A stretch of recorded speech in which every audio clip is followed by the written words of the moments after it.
Welcome students in our fourth video of Politics of Plant Development, Indian Politics Class 12th। हम लोगों ने पिछली videos के अंदर पब्लिक सेक्टर प्राइवेट सेक्टर तक के टॉपिक हम लोगों ने कवर कर लिए थे। इस टॉपिक में अब हम लोग इस वीडियो के अंदर हमारे लास्ट टॉपिक है हमारे पास जो बचे हैं वो है मेजर आउटकम्स, कि गवर्नमेंट ने जिस तरीके से डेवलपमेंट के लिए स्ट्रेटेजीज़ वो अपना रही थी उनके आउटकम्स क्या निकल रहे थे। आगे फाउंडेशंस क्या हुई उनकी, किस तरीके से उन्होंने अपनी नींव रखी, और इसके आगे के लैंड रिफॉर्म्स और ग्रीन रिवॉल्यूशन के बारे में भी हम लोग पढ़ेंगे इसमें। तो देखते हैं इसके अंदर हमारी लास्ट वीडियो में। जैसा कि आपने देखा ही है कि हमने 3 ऑब्जेक्टिव्स के बारे में, इंडिपेंडेंट इंडिया के 3 ऑब्जेक्टिव्स के बारे में पिछले के 3 चैप्टर्स में हम लोगों ने देखा है।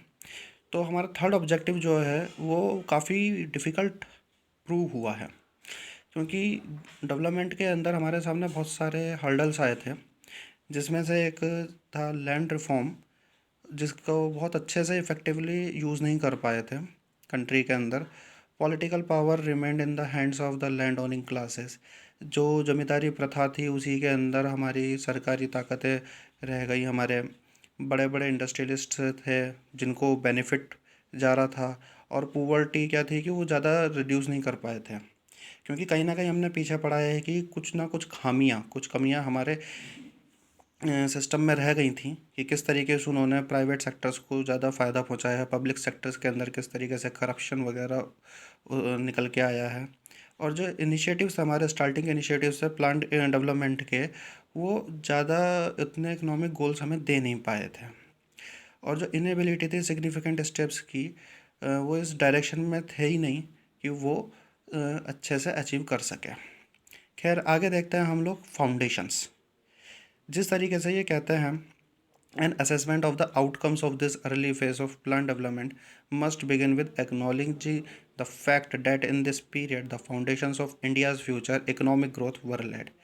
देखा जाए तो जो फाउंडेशंस थी, जो आउटकम्स हमारे पास निकल के आ रही थी, ये फैक्ट था कि जो फ्यूचर इकोनॉमिक्स के लिए हमारा ग्रोथ था वो उसकी फाउंडेशंस इसी समय से डाल दी गई थी, नींव डाल दी गई थी। जिनमें से सबसे बड़ा डेवलपमेंट था हमारे हिस्ट्री का, वो था हमारा भाखरा नागल डैम, जो कि सबसे बड़ा मेगा डैम था, और हीराकुद डैम, जिससे हम इरिगेशन और पावर जनरेशन, सिंचाई और बिजली उत्पादन हम कर सकते थे। बहुत सारी हैवी इंडस्ट्रीज़ को पब्लिक सेक्टर के अंदर जोड़ देना, जैसे स्टील प्लांट्स, ऑयल रिफाइनरीज या मैन्युफैक्चरिंग यूनिट्स, डिफेंस का प्रोडक्शन करना, और ये बाकी इसी पीरियड में स्टार्ट हुए। यस, जो हमारा इंफ्रास्ट्रक्चर था, जो ढांचा बढ़ाया गया था हमारे ट्रांसपोर्ट और कम्युनिकेशन के लिए, वो इम्प्रूव्ड हुआ बहुत अच्छे से। Of late some of this mega projects have come in for a lot of criticism. हालांकि थोड़ा लेट साइड में हमारे बाद में इन मेगा प्रोजेक्ट्स को थोड़ा क्रिटिसिज्म, आलोचनाएं भी झेलनी पड़ी हैं, जब बल्कि yet much of the latter. लेकिन सबसे बड़ी बात यह है कि जो लेटर इकोनॉमिक ग्रोथ दिखी हमें बाद में, जो दिखी है सबको इंक्लूड करके, वो प्राइवेट सेक्टर के द्वारा ही हुई है। और सबसे बड़ी बात यह है, ये पॉसिबल नहीं हो सकता था अगर ये फाउंडेशंस नहीं डाली जाती। नेक्स्ट हम लोग देखेंगे लैंड रिफॉर्म्स, मींस इसका मतलब है भूमि सुधार। असल में आप लोगों को पता ही है, और हम लोग शुरुआत की क्लासेस में पढ़ते हुए आ रहे थे, कि हमारे भारत पे चूंकि अंग्रेज़ों का राज रहा है, जिसे हम कॉलोनियल सिस्टम रहते हैं, तो हमारे जो बड़ा हिस्सा था एग्रेरियन सेक्टर का, हमारे खेती का, कृषि का, उस पीरियड में क्या था कि सबसे बड़ा हमारा अटेम्प्ट था, जो हमारी सबसे बड़ी हर्डल थी, वो थी जमींदारी प्रथा को ख़त्म करना। हालांकि हम लोगों ने जमींदारी प्रथा को एबॉलिश करना एक सबसे बड़ा हमारे सामने अटेम्प्ट रहा, जो कि सक्सेसफुल भी हुआ। This bold act was not only released land from the clutches of a class that had little interest in agriculture, it also reduced the capacity of the landlords to dominate politics. इसके अंदर सबसे बड़ी सफलता हमने तब पाई जिस समय हम लोगों ने उन ज़मीनों को, जिन पर अधिकतर लोगों का क्या था कि इंटरेस्ट था भी नहीं, कि लेकिन वो अपने पास ज़मीन दबा के बैठे हुए थे, और हम लोगों ने उनके पास से वो ज़मीन निकाल ली। और साथ में हम लोगों ने क्या करा कि जो कैपेसिटी थी लैंडलॉर्ड्स जमींदारों की, जो उस समय पॉलिटिक्स पे डोमिनेट कर रहे थे, अपनी पावर का गलत यूज़ कर रहे थे, उसको भी रिड्यूस्ड कर दिया। असल में हम उस समय की सरकार जो थी वो ये चाह रही थी कि लैंड को कंसोलिडेट किया जाए, सुदृढ़ किया जाए। यानी कि जो छोटे छोटे ज़मीन के टुकड़े थे, ज़मीन के टुकड़े का मतलब है कि कभी इस गांव से उस गांव से, उनको समेटना था और एक बड़ा फार्म साइज तैयार करना था, ताकि उस पर एग्रीकल्चर की जा सके। क्योंकि शुरुआती दौर से हम लोग एग्रीकल्चर बेस्ड कंट्री रहे हैं, हमारी एग्रीकल्चर बेस्ड इकोनॉमी रही है। साथ में ये बहुत फेयरली सक्सेसफुल भी हुआ। बट जो अदर जो टू कंपोनेंट्स थे लैंड रिफॉर्म्स के, वो थोड़े कम सक्सेसफुल रहे। क्योंकि जो the laws were made to put an upper limit और ceiling to how much agricultural land one person could own, कि उसके अंदर एक ही सीलिंग करना या अपर लिमिट लगाना कि एक आदमी कितना ज़मीन को यूज़ कर सकता है, या जो लोग हैं वो एक्सेस लैंड कितने मैनेज कर सकते हैं, उस लॉ को ख़त्म करने के लिए। Similarly the tenants who worked on someone else land were given greater legal security against eviction. और जो सिमिलरली इसी तरीके से दूसरी चीज़ थी, जो टेनेंट्स थे, टेनेंट्स मीन्स जो एक बंधुआ मजदूरी की तरह किसी दूसरे की लैंड पर काम कर रहे थे, उनको एक लीगल सिक्योरिटी देना उनके एविक्शन के अगेंस्ट में। एविक्शन होता है कि जब उनको ज़बरदस्ती वहाँ से हटा दिया जाता है। But this provision was rarely implemented, लेकिन इस तरह के जो प्रोविज़न्स थे बहुत मुश्किल से ही या रेयरली इम्प्लीमेंट हुए थे। ये ज़्यादा इजी भी नहीं था कि सारे जो well meaning policies on agriculture बिल्कुल जेन्यून या इफ़ेक्टिव तरीके से लगाना। This could happen only if the rural landless poor were mobilised. ये तभी किया जा सकता था जब भूमिहीन जो लोग थे, लैंडलेस पुअर थे, गरीब थे, उनको मोबिलाइज किया जाए, उनको कहीं मूव किया जाए। लेकिन जो लैंड ओनर्स थे वो बहुत ही ज़्यादा पावरफुल थे, और इतने ज़्यादा थे कि उनका जो पावर है वो सरकारी पावर ज़्यादा थी, पॉलिटिकल इन्फ्लुएंस उनका ज़्यादा था। Therefore many proposals for land reforms were either not translated into laws. इसलिए बहुत सारे प्रपोजल जो थे लैंड रिफॉर्म्स के लिए, वो या तो लॉज में बदले ही नहीं, और यदि उनका लॉज बन गए तो वो इम्प्लीमेंट नहीं हुए, वो केवल पेपर पे रह गए। जिसकी वजह से ये चीज़ ये दिखाता है कि जो हमारी इकोनॉमिक पॉलिसी है ये केवल पॉलिटिकल सिचुएशन का एक पार्ट रह गई है। और ये साथ में हमें ये भी दर्शाता है, it also shows that in spite of good wishes of some top leaders, the dominant social groups would always effectively control policy making and implementation. और ये हमें ये भी दिखाता है कि अगर आपकी इच्छाएं अच्छी हैं बड़े बड़े लीडर्स की, जो टॉप लीडर्स हुए हैं, तो हमारा जो सोशल ग्रुप्स है हमेशा से डोमिनेंट रहा है उन पर, ताकि वो पॉलिसी को कंट्रोल कर सकें और इम्प्लीमेंटेशन तैयार कर सकें। Now come to the next point, the green revolution, जिसे हम हरित क्रांति के नाम से भी जानते हैं। इसके पीछे हम लोगों को एक फूड क्राइसिस पढ़ना था। वो फूड क्राइसिस मैं आपको बता देता हूँ कि वो फूड क्राइसिस थी क्या। देखिए, आप देख पा रहे होंगे यहाँ पर फूड क्राइसिस, यानी कि ये खाने का संकट हो गया था, भोजन संकट हो गया था। जो हमारी 1960 के आसपास की जो एग्रीकल्चर कंडीशंस थी, हमारी जो सिचुएशन थी, वो बुरी से और बुरी, बद से बदतर होती जा रही थी। ऑलरेडी जो रेट थी हमारी ग्रोथ की फूड ग्रेन्स की, वो 1940 से 1950 में बहुत ही कम हो गई थी, और उतने ही बहुत कम पॉपुलेशन को खाना मिल पा रहा था।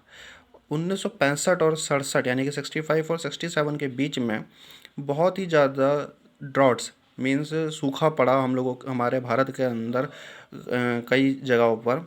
और as we shall study in the next chapter, हम लोग आगे चैप्टर में पढ़ेंगे कि ये एक ऐसा पीरियड था जिसके अंदर हमारे देश में लोगों ने दो तरह की लड़ाइयाँ, टू वॉर्स, और साथ में फॉरेन एक्सचेंज क्राइसिस भी हम लोगों ने देखा है। तो इसी के रिज़ल्ट से क्या था, जो हमारी फूड शॉर्टेज थी और फेमाइन यानी कि जो भूखमरी थी, वो बढ़ती जा रही थी। हमारे एग्जाम्पल दिया गया यहाँ बिहार का। तो Bihar that the food crisis was most actually felt as the state faced a near famine situation. Bihar के अंदर उस समय भुखमरी जैसी हालतें हो गई थी। हमारे बड़े डिस्ट्रिक्ट्स के अंदर प्रॉब्लम हो रही थी। 9 डिस्ट्रिक्ट्स में बहुत कम चीज़ें आउटपुट दे पा रहे थे फूड ग्रेन्स का। और आपने देखा ही है कि किस तरीके से जो 2200 पर कैपिटल पर डे था as low as 1200 in many regions. जो उनका इंटेक था, फूड का कैलोरी इंटेक था, वो घट गया था हमारा। यही सारी चीज़ें थी जिसने फूड क्राइसिस ने ही बढ़ावा दिया आगे ग्रीन रिवॉल्यूशन को। आइए देखते हैं कि ग्रीन रिवॉल्यूशन क्या थी। जैसा कि देखा था हम लोगों ने कि फूड क्राइसिस हमारे यहाँ हुई थी, उसी फूड क्राइसिस यानी कि उसी खाने के संकट की वजह से क्या था कि जो हमारा भारत था वो एक्सटर्नल प्रेशर पे ज़्यादा था और डिपेंडेंट हो गया था फूड एड पे, और वो भी सबसे ज़्यादा था यूनाइटेड स्टेट्स अमेरिका से। यूनाइटेड स्टेट्स ने भारत की सरकार को बोला था कि वो अपनी इकोनॉमिक पॉलिसीज़ चेंज कर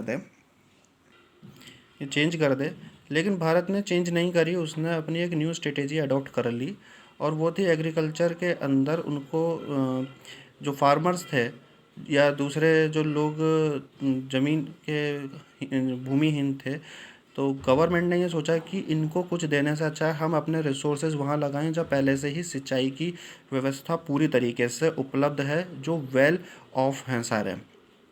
सिंपल सी बात है कि उन्होंने उन लोगों को, जो गवर्नमेंट थी, उन लोगों को हाई यील्डिंग वैरायटी सीड्स उनने फटाफट से प्रोवाइड करवाए। उन्होंने फर्टिलाइजर्स प्रोवाइड कराई, पेस्टिसाइड्स और बेटर इरिगेशन जो था सब्सिडाइज्ड प्राइस पे, मतलब कम प्राइस पे, ताकि जो हमारा ग्रोथ हो सके वो छोटे से रन के अंदर जल्दी हो सके। जो गवर्नमेंट थी उन्होंने गारंटी भी दी कि बाय द प्रोड्यूस, जो फार्मर्स हैं उनका जो वो प्रोड्यूस कर रहे हैं, वो जो खेती कर रहे हैं उनके गिवन प्राइस पर ही खरीदेगी।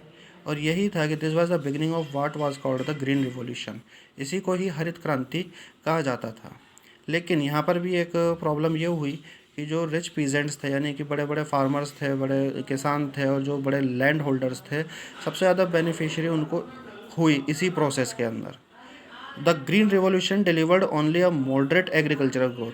ग्रीन रिवॉल्यूशन का क्या था कि बहुत मध्यम तरीके का एग्रीकल्चर ग्रोथ था, mainly rise in wheat production, सबसे ज़्यादा वीट प्रोडक्शन के अंदर था। And raise the availability of food in the country, but increase polarisation between classes and regions. इसने जो अवेबिलिटी थी फूड के अंदर वो तो बढ़ाई, लेकिन क्या हुआ कि हमारे यहाँ पर रीजन्स और क्लासेस के अंदर उसने पोलराइजेशन, पोल्स बना दिया हमारे। Some regions like Punjab, Haryana and western Uttar Pradesh become agriculturally prosperous. हमारे यहाँ के रीजन जो थे पंजाब, हरियाणा और वेस्टर्न उत्तर प्रदेश जो थे वो काफ़ी अच्छी तरीके से एग्रीकल्चरली ग्रोथ कर रहे थे, जबकि दूसरे जो इलाके रह गए वो बैकवर्ड हो गए। तो जो ग्रीन रिवॉल्यूशन थी उसके भी दो इफ़ेक्ट पड़े हमारे यहाँ पर। एक तो ये था कि हमारे यहाँ कई पार्ट्स में जो कॉन्ट्रास्ट था between the poor peasant and the landlords produce condition favourable for left wing organisation to organise the poor peasants. Means हमारे यहाँ पर जो था, जो कंट्रास्ट था किसका, जो गरीब किसान थे और जो लैंडलॉर्ड्स हमारे यहाँ थे, हाई प्रोफाइल लैंडलॉर्ड्स जो थे, उसके बीच में क्या हुआ, एक फेवरेबल कंडीशंस तैयार कर दी लेफ़्ट विंग ऑर्गेनाइजेशंस के लिए, ताकि वो पुअर पीजेंट्स को ऑर्गेनाइज कर सकें। दूसरा ये था कि जो ग्रीन रिवॉल्यूशन थी उसकी वजह से क्या हुआ, द मिडिल पीजेंट सेक्शन का राइज हुआ। मिडिल मीन्स जो ना तो पूरे तरीके से गरीब थे ना अमीर थे, वो एक बीच की सेक्शन बन के तैयार हो गया। और these were farmers with medium size holdings, इनके पास अपने एक मध्यम साइज की होल्डिंग्स इनके पास थी, जो कि बेनिफिट कर रहे थे। जो बदलाव था उससे इनको बेनिफिट मिल रहा था, और जल्दी ही ये लोग राइज कर रहे थे political influential in many parts of the country. खैर हमारा लेसन यहीं ख़त्म होता है, और आगे का जो है लेटर डेवलपमेंट्स क्या कहते हैं कि हम जब आगे के लेसन्स पढ़ेंगे तब हम उसमें देखेंगे कि जो जो 1960 के बाद किस तरीके से चला, नेहरू जी की डेथ के बाद किस तरीके से कांग्रेस आगे बढ़ी है, और इंदिरा गांधी उस समय बहुत उम्दा किस्म की नेता बन के उभरी थी, जिन्होंने आगे ये डिसाइड कर दिया कि हमारे भारत के अंदर किस तरीके से इकोनॉमिक को कंट्रोल किया जाएगा, कैसे डायरेक्ट किया जाएगा। उन्होंने उस चीज़ को मजबूती प्रदान करी। और जो 1967 का पीरियड है और उससे आगे का, वो कई तरह की ये विटनेस करता है कि कितने नए रेस्ट्रिक्शंस प्राइवेट इंडस्ट्री पे आए। 14 प्राइवेट बैंक्स को नेशनलाइज कर दिया गया। गवर्नमेंट ने कई तरह के प्रो पुअर प्रोग्राम्स यानी कि गरीबी उन्मूलन प्रोग्राम्स को बढ़ाया है। और ये चेंजेस किस तरीके से आइडियोलॉजिकल टिल्ट लेके आए हैं हमारे सोशलिस्ट पॉलिटिक्स के अंदर, पॉलिसीज़ में।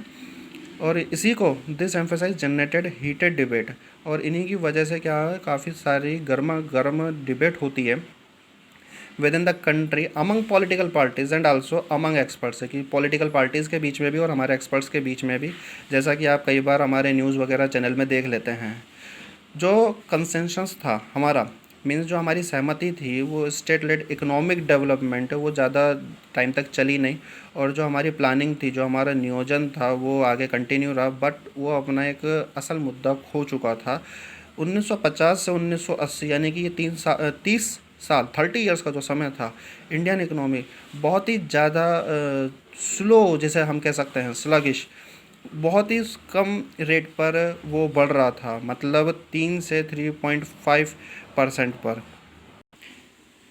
इन प्रिवेलिंग द इनएफिशिएंसी, और जैसा कि हम लोग जानते हैं कि हमारे गवर्नमेंट के अंदर इन एफिशिएंसी आ गई थी, काम करने की क्षमता कम हो गई थी, भ्रष्टाचार बढ़ रहा था हमारे पब्लिक सेक्टर एंटरप्राइजेज के अंदर, मीन्स सार्वजनिक क्षेत्रों के अंदर हमारा बढ़ रहा था। और बहुत ज़्यादा अच्छा पॉजिटिव रोल नहीं था हमारी ब्यूरोक्रेसी का, मीन्स जो हमारे ये डीएम, एसडीएम या इस तरीके के ऑफिसर्स, एडमिनिस्ट्रेटिव ऑफिसर्स होते हैं इकोनॉमिक डेवलपमेंट को लेके। और जो हमारा पब्लिक ओपिनियन था हमारे भारत के अंदर, वो उसने अपना विश्वास ही खो दिया था कई तरह के इंस्टीट्यूशंस पर। तो इसी तरह की जो सच लैक ऑफ पब्लिक फेथ, जो हमारे जनता का भरोसा टूटा है, उसी की वजह से जो पॉलिसी मेकर्स है रिड्यूस्ड हो चुके थे, उनकी इम्पोर्टेंस ख़त्म हो चुकी थी हमारे भारत के कई स्टेट्स में। तो हमारी जो इकोनॉमी थी 1980 से आगे की, हम उसको आगे इसी जो आपको ये फ़ोटो दिख रही है, इसके ज़रिए आप समझ सकते हैं कि किस तरीके से हम लोगों की जो प्लानिंग थी वो कैसे चल रही थी। खैर, यह हमारा लास्ट वीडियो था इस लेसन का। आगे और भी वीडियोज़ ऐसी आती रहेंगी, तो आप बने रहिए। Thank you very much.